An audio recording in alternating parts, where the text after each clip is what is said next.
বিসমিল্লাহির রহমানির রহিম। সম্মানিত কৃষক ভাই বন্ধুরা, আসসালামু আলাইকুম। আমি মোহাম্মদ হাবিবুর রহমান হাবিব, কৃষিভিত্তিক ইউটিউব চ্যানেল কৃষি সমাচার বিডি থেকে আপনাদের মাঝে উপস্থিত হয়েছি পুরন্দরপুর গ্রামে। পুরন্দরপুর গ্রাম, মুজিবনগর রোড, মেহেরপুর। তো এখানে একটা ক্যাপসিকামের জমিতে আসছি। ক্যাপসিকাম যেটা হচ্ছে যে মিষ্টি মরিচও অনেকে বলে থাকে, যে মিষ্টি মরিচ যেটা ক্যাপসিকাম। তো ক্যাপসিকাম সালাদ হিসাবে ব্যবহার করা হয়, সবজি হিসাবে খাওয়া হয়। আমাদের বাংলাদেশে সেরকমভাবে চাষটা প্রচলন নাই, সেভাবে চাষ করা হয় না। এটা সাধারণত বিদেশ থেকে আগে আমদানি করা হতো। এখন বাংলাদেশে অনেক জায়গাতে এই ক্যাপসিকামের আবাদ হচ্ছে। তো সেই হিসাবে আমার মেহেরপুরে মুজিবনগরেও এই ক্যাপসিকামের আবাদ হয়েছে। তো এই ক্যাপসিকামটা চাষ করেছে আমাদের এক আসাদুল ভাই। এদিকে তো আসুন, উনি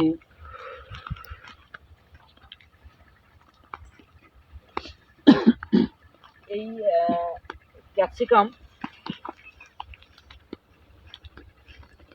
আমাকে দেখো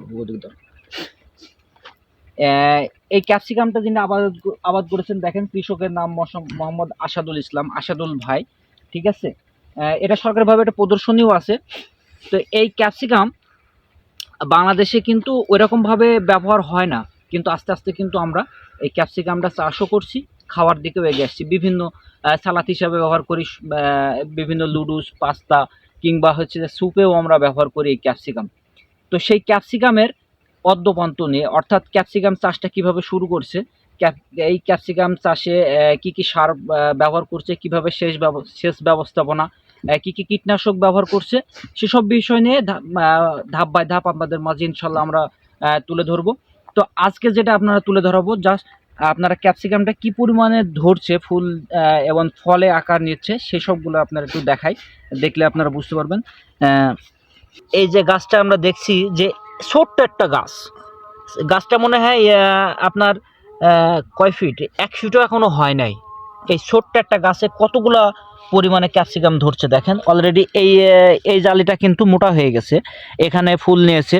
তার মানে কি এই গাছটা থেকে আমরা প্রায় 15টা জালি কিন্তু অলরেডি আমরা দেখতে পাচ্ছি। তো আসলে একটা উচ্চ ফলনশীল একটা জাত যে এটা লাগানো হয়েছে।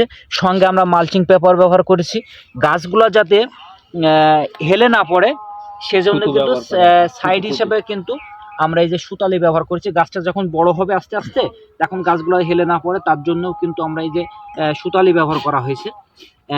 তো এরই পরিপ্রেক্ষিতে এই জমিতে কিভাবে সেচ দেওয়া হচ্ছে, সার ব্যবহার কিভাবে করা হয়, কীটনাশকগুলা কি কি ব্যবহার করা হয়, সেসব ভিডিও ইনশাল্লাহ আমরা পরবর্তীতে আরও বিস্তারিত আপনাদের মাঝে তুলে ধরবো।